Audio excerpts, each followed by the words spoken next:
Next, we have our Sussex Landfill report from Waste Management Incorporated.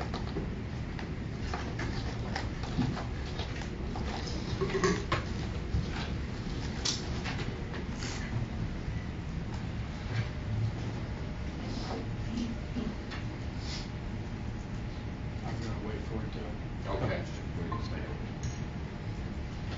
And by the way, ladies and gentlemen, we have an individual here tonight that is taping this. Hopefully, if everything works out okay, we will take it and put it on YouTube at a later time. So if you know any of your friends who were unable to see it, they will be able to go on to YouTube and view it at a later date. Thank you. Anytime. Good evening, Administrator Ashcraft, Chairman, members of the board, Mr. Mucus. I appreciate this opportunity tonight. I'll jump right into the presentation here. I won't go into the details of this slide, but basically we presented this a couple years ago as our theory as to what's going on. One good thing is we don't believe anything's changed on what we believe is happening in the landfill. What you have before you is the basic process of breaking down organic waste into methane at the bottom there, the CH4, CO2. That's a complete process. We believe there's a reaction occurring in the landfill that's causing that to stall just prior to the end product generating some hydrogen and those acids. The production of those acids is what the odor is, and those acids are similar to what you find in your stomach. So that's the odor, is the production of those acids. Looking at our timeline here, in 2015 and 2016, we took a number of steps to mitigate the odors, which included, in 2016, the installation of 60 acres of synthetic cap and 30 acres of a clay cap. We met all of the deadlines we had for ourselves in capping in 2016. Following completion of the caps in 2016, towards the latter part of the year in December, we certainly see increased odors and recognize that we had more work to do. We met with our team and decided to install synthetic cap on that clay cap area, because that is where, at that point in time, the odors were coming from. The area that we capped previously, before we capped it on those two sides of the landfill, which I'll show you here momentarily, were producing odors. Once we put the cap on, there were no odors from that area that were coming out of that top. So here we are in 2017. We've done a gas system expansion. We've installed 26 new wells up on top in the area that we're preparing to cap. We've also dug a number of trenches to get the leachate going where it needs to go. All those obviously are activities which open up the landfill, produce odors, but they're kind of a necessary evil so that we were allowed to be able to put this cap on and do it correctly. If you jumped to the diagram here in your next slide, as you can see, you may have to, I'm going to point to this, so I don't know if you can see that on your screen. If you need to turn around and take a look there. This top here, we call this one phase 1 and phase 2. Those were done in 2016. This phase 4 in the green and in the blue, it says phase 2. We're going to consider this all phase 4. That's what we're preparing to cap now. If you take this center line here in the green, that area kind of to the south on this diagram, this green and blue, right now, that big area up on top, which is roughly 38 acres, 37 acres, that area is where most of the odors are coming from today. We're going to attack this area first. It's roughly 22 acres, and our goal is to have that complete by May 30th. We will then attack this phase 4 area. The rest of the top here in the green, our goal is to have that done. That's about 15 acres by June 30th. Following, we will work on this phase 3 area, which will be proactive, as currently there are no odors coming from this phase 3 area. So that will be done by the end of the year. Following that, into 2018 and beyond, We will continue to cap areas proactively to make sure we're as far ahead as we possibly can on where odor may be. So we'll cap this area here and any other areas that we can. Well, while you have this up, Yes, sir. the problem where you think, and by all means, I'm not here to pick on you. I appreciate everything you're doing. I hope you're working 7 days a week to get it done. We are. Are you still accepting trash in the cells that's causing you the problem? No, sir. If you look, these areas right here are no longer accepting waste. We are in these areas up here. One of the things we've done to make sure this odor doesn't get into these new cell areas is we've installed an air brake here, so these cells don't lay over onto this area. So there's no communication between the current waste that we're taking in the area where this reaction is occurring, which is in this generator. Can I ask one question? Sure. Last Monday when we were up there talking to Senator Dance, you gave her an April 30th date. Yeah. What was that to complete? That is gonna be, so in this area right here that we've broken into two parts, there's a smaller area of about 8 acres. That's, I guess, if you look at the area, that's number 1 on the list of odor producers. We're going to do that first. We hope to get that done by April 1st. We just kind of lumped this whole thing in because we're gonna hit that section and then do the whole thing for the rest of this half, and we broke it down into 2. Does that answer your question? Okay. Moving to the next slide, the question is what's being done to really understand this reaction and prevent reoccurrence. Our company is part of a joint working group with the company or a foundation called EREF, the Environmental Research and Education Foundation, which is an industry-wide supported organization. And talking with Mr. Stokes, it's very similar to the CCAM. I believe that's the right reference that you guys have in this area. They're working on the issues at Atlantic, but not only Atlantic, other landfills across the country that are facing similar issues as to us. Because this isn't the only landfill across the country having this type of thing going on. So the EREF group is looking at all that. Their website is right here. They've done a series of presentations and research to date on this. I think they've done 3 parts right now on these type of issues. So all that information is available on the EREF website. Here's a contact list of folks for Atlantic Waste, many of which are here with me tonight. And obviously my phone is up there, and I'm available 24/7 whenever anybody has any questions. I'm certainly available. I will leave this open now for questions or discussions from. Just to be clear then, do you expect a significant decrease in this foul odor by end of April? We expect a decrease by the end of April, and it's going to get better as we go. So we'll see a stage where when we're done that first small section, it gets better. As we do the next phase, it'll get better through June 30th when we're completed that whole phase 4 cap. We'll see substantial progress and decrease in odors at that point. Okay. I don't believe you stated your name for the I'm record, sorry. so please state that. I'm Jason Williams, the district manager at Atlantic Waste Disposal. I apologize. How about going into the fact of, with our discussion the other day, it was you're digging the trenches, you're laying the pipeline, you're digging gas wells. That's the reason that it's more potent now, because you're having to go in to get ready to do the cap. So if you could cover that for us. Sure. So in order to be able to put this cap down, we've got to install gas collection underneath. We've got to make sure that the leachate doesn't pond or build up underneath the cap. So what we've done from basically into January until almost yesterday was that whole progress, continuous kind of working through digging the trenches, installing those wells. Obviously, you're drilling a well 70, 80 feet into trash, and the trash of this nature that's so odorous. That activity is going to produce a substantial amount of odors. The well drilling and all the trench installation is basically complete.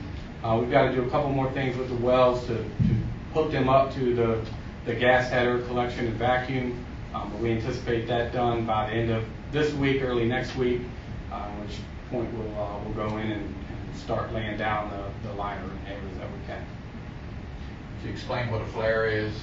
Yes, sir. A flare, so the gas that we collect through all of our systems goes through a pipeline, and then it goes up to a stack. It's basically got a flame on it that burns all the gas and treats it to 99.9% effectiveness through the flare. We have a number of different flares at our site. We have some that are set up in association with our gas to energy plant.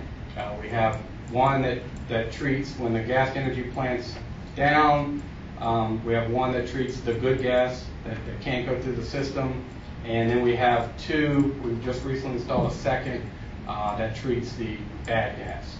Because we can't send that down the pipeline. So that's all being treated through two flare stacks. I know from time to time I see emails coming either from you or the other Jason Miller that mentions a flare when I answer.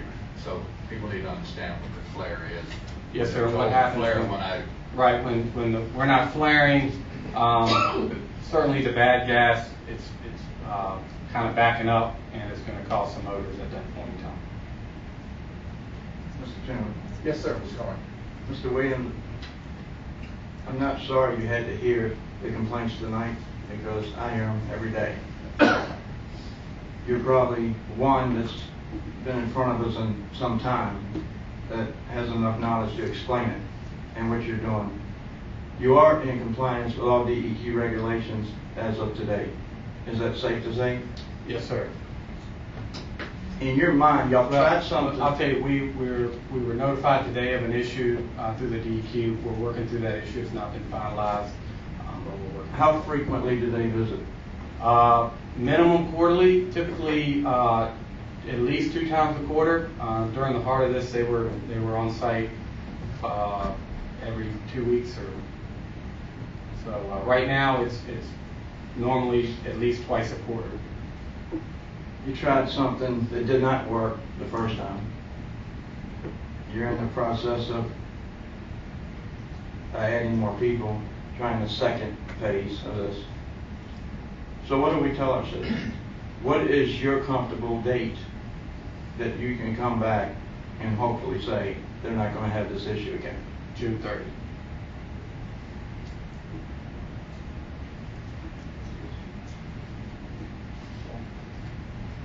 Mr. Scott. You may have heard some of the citizens express concern about the contamination of the water table. Are you monitoring the water table? Yes, sir. We've got.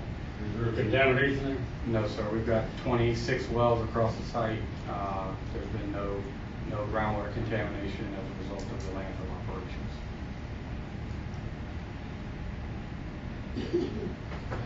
Mr. Hunter, any question?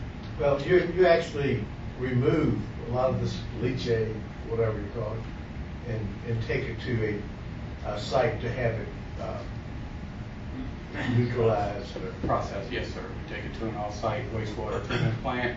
We're in the process right now of building our own wastewater treatment plant on site to be able to handle our own leachate.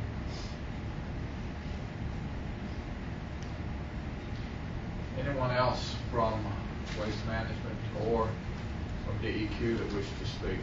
And I'd take some advice too. Is there a number, or is there someone that our citizens can call if they continue to see a smell past this date, the April 30th, which should be some type of reduction, and by June 30th, elimination totally? My number. You sure? Yes, sir. Thanks for that. Yes, sir. There's quite a few of them that got your email and Jason Miller's with DEQ's email too, because they copy me with them all the time. like I said, is anyone else from Atlantic Waste Management or DEQ that may be here that wishes to speak? Thank you very much for taking the time to be here. Brother, you guys want to come Okay. up? Yes, sir.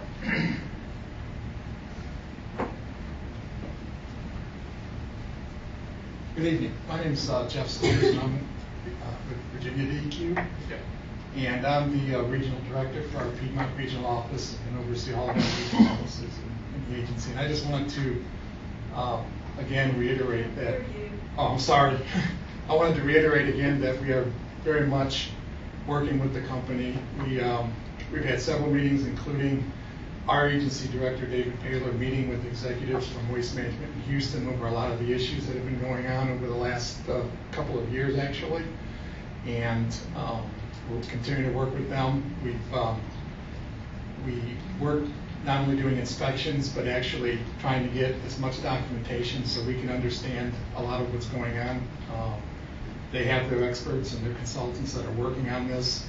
You know, we've looked at all kinds of things that we can do to make sure that it minimizes the odors, but it's a very difficult and challenging thing for us to have to manage. But they had some compliance problems that have gotten corrected, and we're going to continue to work with them and be available to if you all have questions and be able to respond to citizen complaints as well. Just out of curiosity, Jason Muller has been here before. What relationship in the organizational chart are you with him? Okay, Jason is our land protection manager, so he works for me. I'm Okay. over the office. That's what I was trying to find out, Yeah. where he fit into the scheme of things as far as they're doing, because I see his name on a lot of it. He's been here before us Yeah, he's here with before us and this spoke evening. to us. Again, any questions in reference to DEQ? As big as this problem is in the complaints you heard tonight, once a quarter is enough to meet on this? No, it's not. I mean, to be in an I think I to do heard them inspections, you say say? DEQ meets with them once every quarter. Well, that's our typical when we don't have compliance problems. We've been out here at least twice a month lately because of the odors and the ongoing issues, not to mention the meetings we've had with them, but our typical compliance inspections are usually quarterly, but we ramp those up. And As long as you're staying involved weekly, Yeah, or bi-weekly with the. And we do, and we've asked them to give us a comprehensive report that documents a lot of this that we have not put all together before, so we'll be awaiting that as well. And just for the record, this is the state permit they operate on. Yes, it is. And localities Sussex, North Prince George has any authority over it. We have, say, we can call our senators and delegates and DEQ and complain just like any other regular citizen. And the state has primacy over enforcing and compliance with the permit. That's correct. I think. You don't see where air pollution is harmful to our citizens, and y'all do air samples, or do the VA get involved in that? We have not done air monitoring here. I will, to go back on a little bit, and I understand that these odors can cause some acute issues with people's ability to breathe and respiratory problems and health concerns. We've discussed this with the Virginia Department of Health. DEQ is not health experts necessarily. The company's done its own monitoring within its property, and based on the health standards for different chemicals, they haven't exceeded anything. That doesn't mean that what's being breathed and experienced isn't an irritant that's going to cause, and everybody's sensibilities are different. So it's going to, it may cause respiratory, and you won't necessarily pick that up in a sample, but it still can be symptomatic to someone's not only they're enjoying their property and their livelihood, but also it does have the ability, and it varies by person, to affect how they, and this is kind of what the health department has told us, that how it can affect someone's irritations and that type of thing. Any other questions? Thank you very much for being here tonight, and we encourage you to keep an eye and check down. I know our citizens feel that their property values are going down, and if I had a house there somewhere close by, there's no way in the world anybody would ever buy it. But it's ridiculous. I mean, if we understand what's the problem, but you can't go outside and enjoy your own home that you work for every single day to go pay the mortgage on it, enough's enough. And as long as everybody has the same understanding as we do, is want to get it fixed. That's all we ask you to do. And hopefully you'll be back in June, and so will Waste Management to report again, and let's see if we've met the deadline goal. Very good. We'll stay in touch, and if you ever have any questions, again, contact myself, Jason Miller, and we're happy to continue to communicate. Thank you very much, and thank Atlantic Waste Management for taking the time to be here tonight also.